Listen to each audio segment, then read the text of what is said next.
నమస్తే, welcome to CM today. నేను మీ మధు. దేశంలో దారుణాలు చూడాల్సి వస్తుంది. మేనత్త అంటే అమ్మలా చూసుకుంటుంది. సోదరి కొడుకును కన్న కొడుకులా చూసుకునే వాళ్ళు చాలా మంది ఉన్నారు. కానీ ఈ అత్త మాత్రం మరి బరి తెగించిపోయింది. కొన్నాళ్ళుగా 15 ఏళ్ల పిల్లాన్ని రేప్ చేస్తూ వచ్చింది. బెదిరించి, బతిమలాడి, బుజ్జగించి ఈ పనిలో మునిగి తేలిపోయింది. తర్వాత ప్రెగ్నెంట్ కూడా అయింది.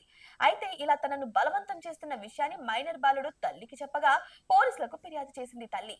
దీంతో విచారించిన పోలీసులు ఆమెను అదుపులోకి తీసుకున్నారు. ఇంకా బిగ్ ట్విస్ట్ ఏంటంటే ఆమె ప్రెగ్నెంట్ అయ్యేందుకు కారణం పిల్లాడేనని, పుట్టబోయే బిడ్డకు తండ్రి అతనేనని ల్యాబ్ రిపోర్టు నిర్ధారించాయి. కాగా ఈ న్యూస్ ఇప్పుడు సోషల్ మీడియాలో వైరల్ గా మారింది.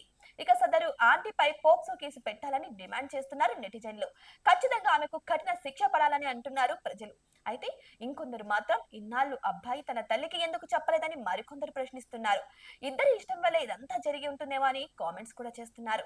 ఏదేమైనా సరే ఇదంతా తప్పని కొంతమంది అంటున్నారు. అబ్బాయి తప్పని కొంతమంది అంటుంటే సదరు ఆంటీదే తప్పని మరికొంతమంది అంటున్నారు.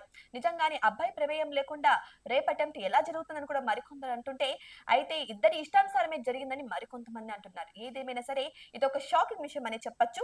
ఒక 15 ఏళ్ల పిల్లాడి ద్వారా తన అత్త ప్రెగ్నెంట్ అవ్వడం అనేది ఇది నిజంగా నివ్వెరపోయే విషయం. సో ఇటువంటివి కూడా ఇంత దారుణాలు కూడా ఇప్పుడు మన ప్రపంచంలో చాలానే జరుగుతున్నాయి. వావి వరుసలు లేకుండా ఇలాంటి దారుణాలు చోటు చేసుకుంటున్నాయి. మరి సమాజం ఎటు దారి తీస్తుందో ఇక ఆ దేవుడికే తెలియాలి. మరి ఈ ఘటన గురించి మీకేమనిపిస్తుందో కామెంట్ బాక్స్ లో కామెంట్ రూపంలో తెలియజేయండి. ఇటువంటి మరిన్ని అప్డేట్స్ కోసం మా ఛానల్ ని సబ్స్క్రైబ్ చేసుకోండి.